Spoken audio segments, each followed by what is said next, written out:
My name is Jon Pederson, and I work for a Midwestern broadband company called Midco. And I've worked there for many years, and I currently hold the position of Chief Technology Innovation Officer. And so with that, I look at new technologies out into the future and try and figure out the best way to implement those to good effect.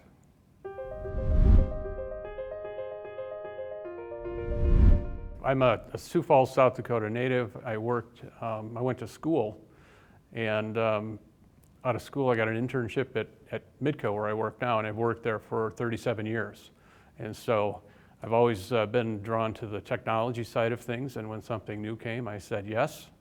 And eventually it moved along, and we got to this pitch that somebody gave me for grid metrics, and I said, man, that makes a lot of sense. I like it. I think it's kind of the future of the way things should go.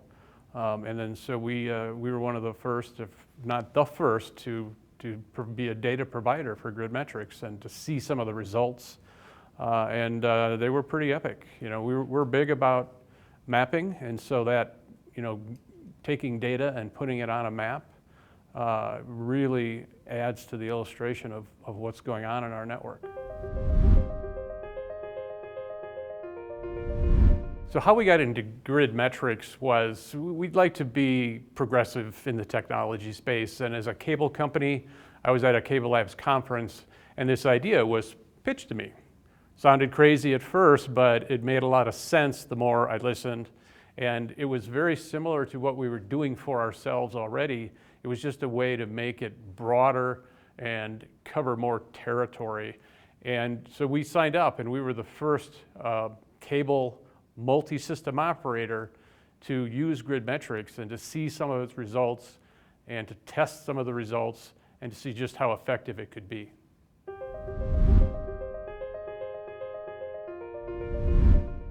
Old-fashioned. It's a fantastic system, don't get me wrong, but in its day it was state-of-the-art, but time marches on.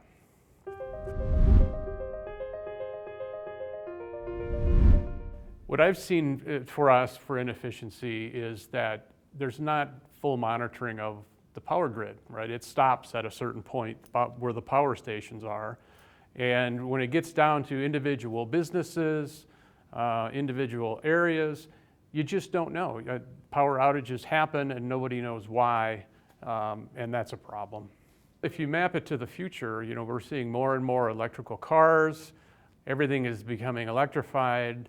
Distributed energy resources, meaning wind, solar, generators, et cetera, are essentially turning the power grid into a two-way plant. And it's something that really needs to be managed to be most efficient. Two-way plant means that in the old days, it used to come from a big power plant and it would flow to customers, but now customers might have solar panels. They might be a wind farm down the road. There might be a generator at a business, and these can put power back onto the plant. And that's a whole different dynamic, and it's only going to grow. Well, one of the key essential elements is to know what's going on and to have a good view of where the power is on and where the power is off. And if you don't know that, you're kind of shooting in the dark, literally. Broadband on the grid metrics platform intersects with the grid because everything needs power to run. But with broadband, you get the intelligence too. So by leveraging that intersection, you can see exactly what's going on with the power grid without having to upgrade the power grid, right? You get that intelligence immediately, and it allows you to allocate resources, determine when there are outages, and even keep an historical perspective. It's all about data, and I think we've all heard data is power. And so with grid metrics, it collects data like nobody's business, and of course that data is used immediately, but it's also used to make projections using things like artificial intelligence that we all hear about is coming and growing, but it's also used to keep track of things historically. So you can see trends, you can troubleshoot issues. You can see if there's hot spots that have a lot of power outages. Data is power.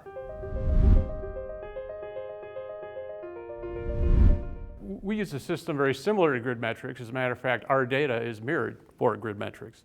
And so we have some experience in that.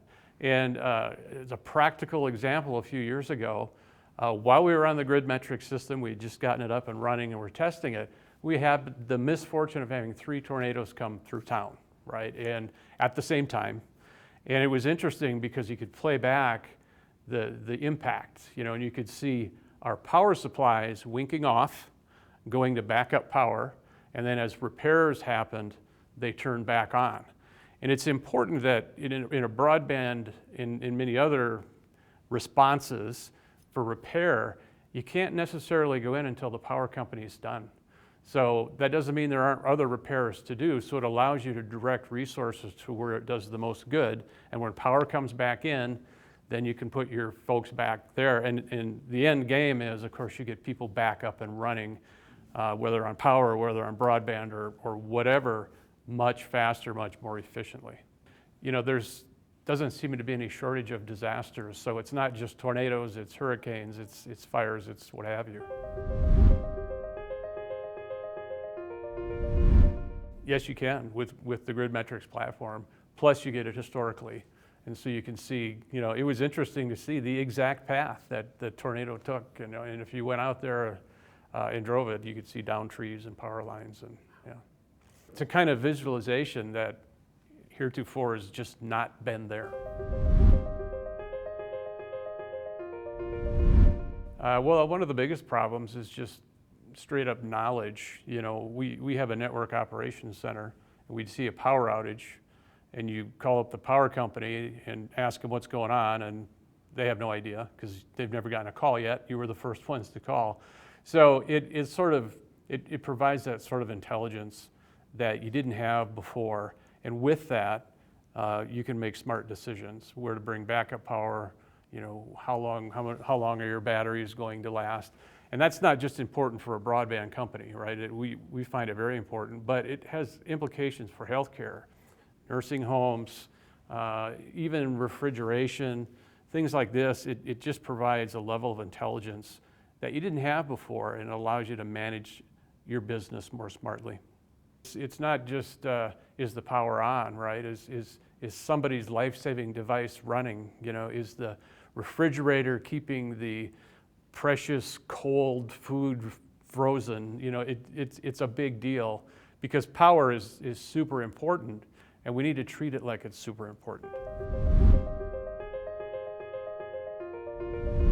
Well, first off, it tells you when a power outage happens and where it is down to the square kilometer. So if your job is to fix power, you can dispatch right away. There's no delay trying to narrow it down, right?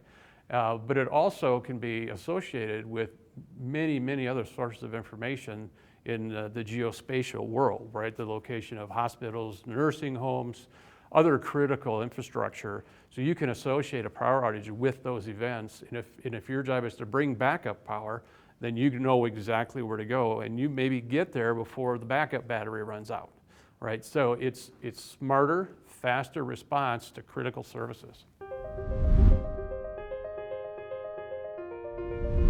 It's part of my job and it's part of my hobby to see into the future and to predict how things are going to go.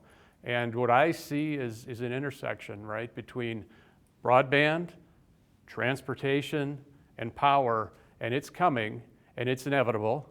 And I'm just excited to see it all come together and to play a part in that, right? And if I can play my part, then I can sort of personally take credit for some of the cool things that are about to happen.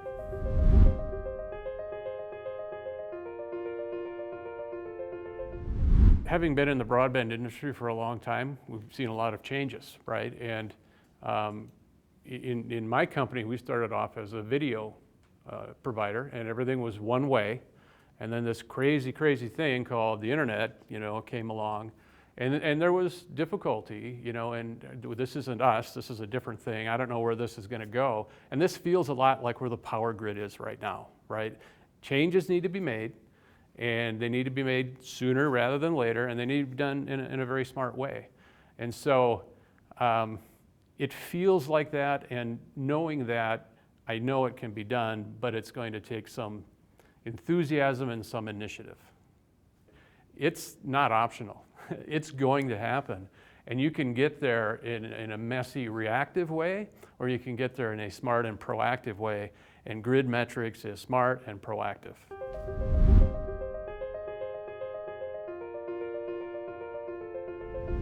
Grid Metrics is a little bit different in that it's not just you against the world. Grid Metrics has kind of got it plotted out. And many broadband companies are already monitoring for power. So the lift on this was not very much at all. We just rerouted some of the data we had to Grid Metrics. They did all the heavy lifting, and that gets combined with other providers who have since signed up. And so it makes it much easier to implement, and a lot of the work has already been done by Grid Metrics.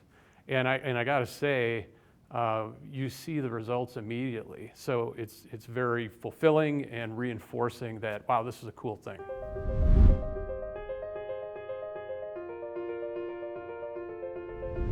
I think we tend to think of the average power consumer as just sitting in their home and running the oven or running the hot tub or something like that. But I think that's changing because I think there was 11% of all new car sales last year were electric vehicles. And of course you're going to have a charger, maybe even a fast charger, put in your home. And when you get on the road, you're going to want to know where you can recharge, and you need some standards, and you need telemetry and information about all of that. And if you don't have that, it's kind of a mystery, and maybe you won't buy an electric car, right? So Grid Metrics helps bring visibility to the power grid in a way that gives you confidence in the grid network.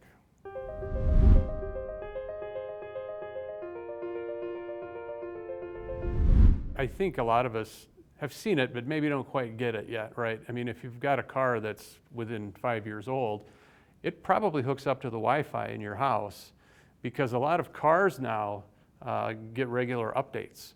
And so, yeah, there's still hardware there, and you still might have to go see a mechanic, but a lot of the features in cars are coming from the broadband network. And likewise, a lot of the data that comes from cars has to get uploaded to the broadband network. So there's a coming link, well, it's already here, but it's only going to get bigger between electric vehicles, the intelligence they can provide and the intelligence they need, and the coming broadband network, right, that we're all working very hard to provide. And power is a key part of that solution, right? How charged is my vehicle, right? And is it on the same schedule as my neighbors? It's super important to have broadband and transportation and power hooked together.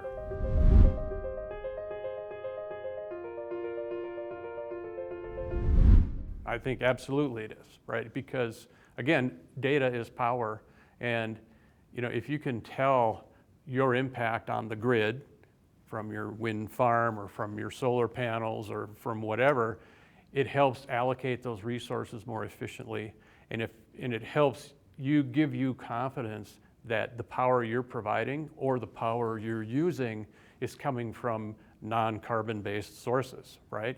It promotes distributed energy resources.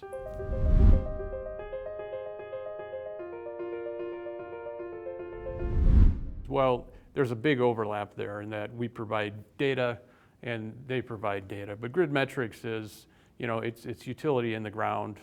It's using very reliable fiber-based sources. And if you go deeper, it's not just about outages and determining, it's about bringing a level of control and monitoring to the core of the power grid, right? And when that happens, latency is super important, right? So if you're switching transformers, et cetera, you need that latency to happen right now and not in a minute. And it needs to be extraordinarily reliable. And the Grid Metrics evolution platform makes that possible.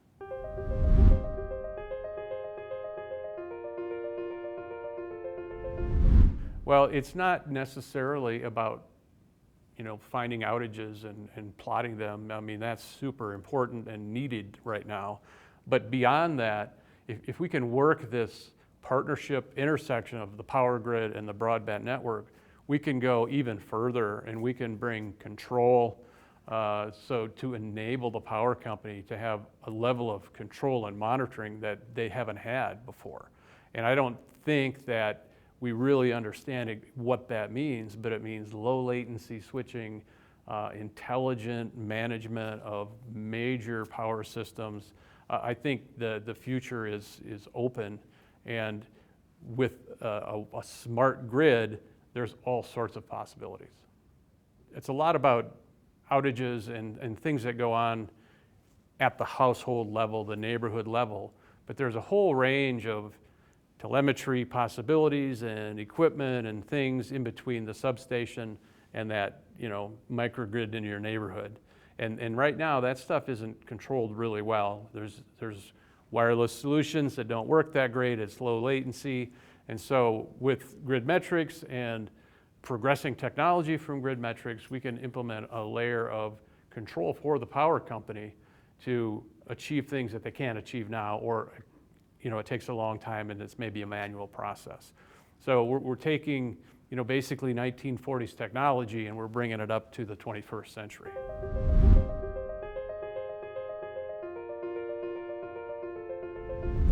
One thing that I think we understand is that the utility industry is vital, right? And it moves power, and that's what they do best, right?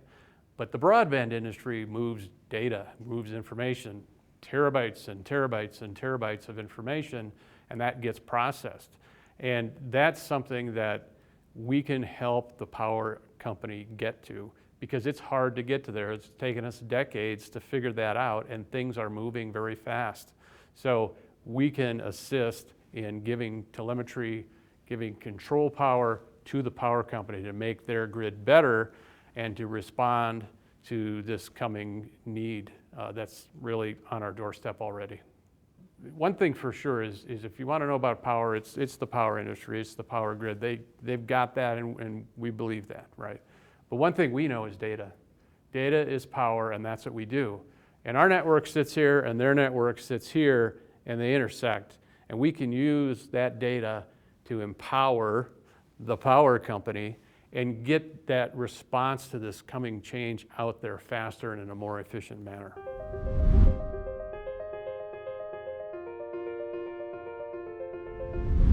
Well, we know data, right? And we know how to move vast amounts of data, and we know how to analyze data. And we can help with the implementation of a smart network because we've been there already, and our networks intersect each other. And so we can use our information and our ability to offer control to the power company to bring, better services more quickly and more visibly to end consumers who are demanding it, whether that's response to natural disaster, whether that's electric vehicles, whether that's distributed energy from solar, wind, et cetera. One of the biggest thing is that our infrastructure exists already. We've built it out over the last few decades. We know how to move data, and we can provide that data to the power industry. And in terms of telemetry, but also in terms of control and monitoring. And that we know how to do, and we can help them get a solution quicker to this coming change.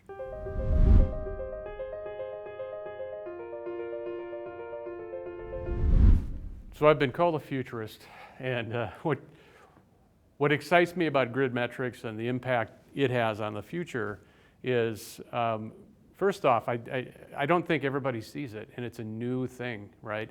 And once it happens, it's going to be so obvious that everyone's going to say, wow, how come we didn't think of this sooner? And I think that, like any new technology in the future, I think it's the technology, but it's what the technology brings, the repercussions, the ripples in other industries, and I think that's going to be incredibly important in the future. So what have I seen in the technology world is relevant to this situation? And that is the adoption of new technology, and whether it's new video systems, new broadband systems, new monitoring systems, there's always a bit of a resistance to that. And if we've done anything, it's, as an industry in the broadband world, it's been respond to need, right? And sometimes that need is a tsunami. In like the space of 10 years, internet utilization grew 3,000%. IoT devices in homes is expected to grow incredibly a lot in the next few years, and it's already grown. If you think about how many devices you had in your house 5 years ago and versus now, it's incredible. So we've been there, we've walked down that road, and we understand that change can come very, very quickly. And so one of the things I think that we understand is this isn't an illusion, this is going to happen, and you need to be more prepared than you think you are.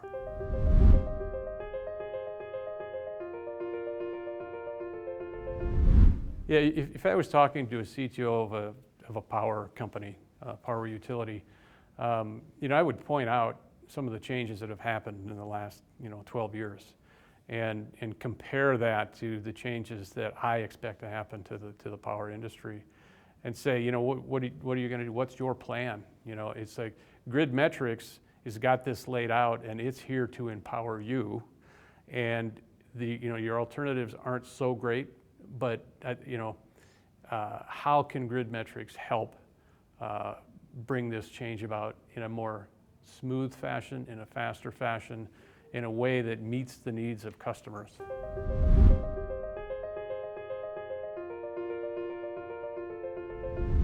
There's some history here because I started our network operations center, and I was always frustrated that we knew about power outages and the power company didn't. And it's like, maybe we should get paid for this because we're their knock, right?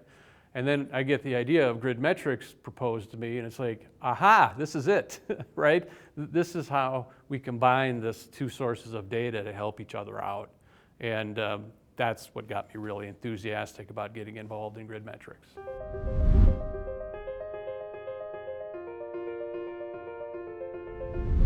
So one of the reasons I'm passionate about Grid Metrics and the possibility that it entails is, I always work in the future, and I'm not tomorrow, I'm not next year, I'm 10 years out, right?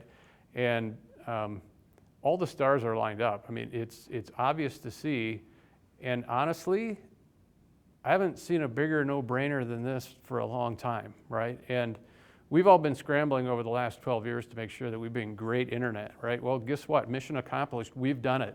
What's the next thing? How can we leverage this new tool to, better humanity and, not talk about Twitter and all kinds of other things? And this, to me, seems like a huge opportunity that just needs to seep into the consciousness of the world. And I struggle sometimes because it's such a no-brainer. Why is this a no-brainer, right? And I guess the bigger question is, why don't people see it, right? And so part of the thing, there's some things that are going to happen whether you like it or not, right? We're warming the planet. Everybody pretty much agrees that we're burning too many fossil fuels, so electric vehicles are coming, right? And you don't plug an electric vehicle into a gas station. You have to have charging stations. It's coming, right? And right now, the power grid is kind of stuck in the 1940s. And so broadband is out there. It intersects the power grid. We connect to it. We're monitoring it. And, there's a solution that's going to happen. Why not take the one that's right in front of your face, right? We know how to do this. We're willing to do it. And it needs to be done whether you believe it or not. It's coming. It's a tsunami. So one of the biggest challenges in working in the future is sort of convincing people that things are coming, right? And things are coming, right? And you're already seeing instances of people turning in their electric vehicles because there's no place to charge it. Well, that's just not acceptable, right? So you need a lot more than we're doing right now, and it needs to be done smart. And if you don't do it now, you're still going to get hit with it, and it's going to be more reactive, and it's going to be messy, and nobody wants to go through that. Let's be smart.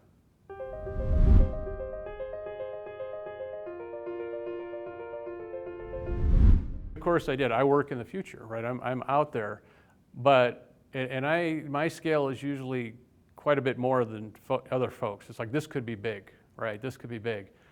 It was way bigger than I thought, right? And I'm a guy that lives in the future, so there's a word of caution about the coming power tsunami that's coming. it's going to be bigger than you think it is, and it's going to come faster than you think it is.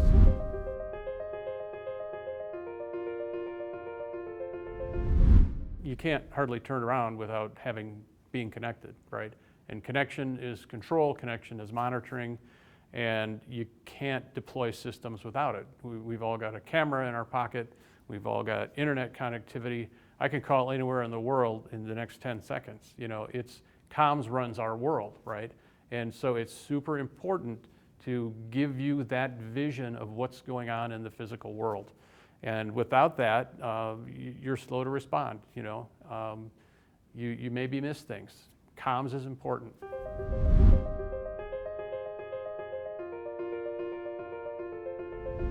So one very important thing, and it often is brought up as a scary point for folks, and that is security, right? Is somebody going to be able to hack into the power grid? And it doesn't have to be that way, right? I mean, anything new that we build these days in the broadband world has got security built in, right? It's important to think of that ahead of time, and it's very doable and very achievable. And I think, if anything, we've seen some security breaches, you know, on PCs and whatnot, but the response has gotten stronger. You know, what doesn't kill you makes you stronger. We've kind of got it now, so we don't have to build it in a way that's insecure. It can be built in a very secure way.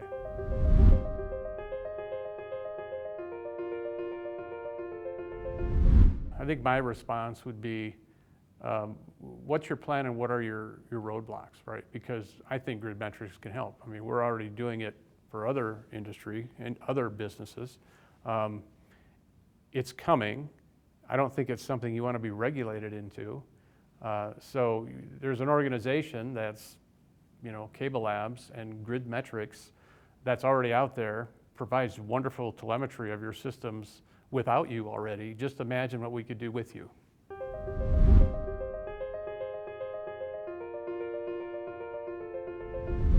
So what does it look like far in the future, 15, 20 years from now, if we can monitor the grid and we can implement this thing that we call the smart grid?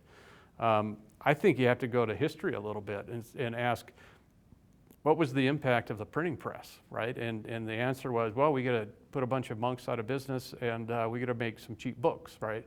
Well, we all know that was a much bigger impact than that, as the price of books went way down. It fueled societal changes like the Reformation, et cetera. I think this is nothing smaller than that. The printing press, the injection molding, transistors, et cetera. And while I'd love to say I think this is what's going to happen, I don't know that we can predict that, but it's going to be good things because we need to get control of our power and our energy and our environment, and this is how we win.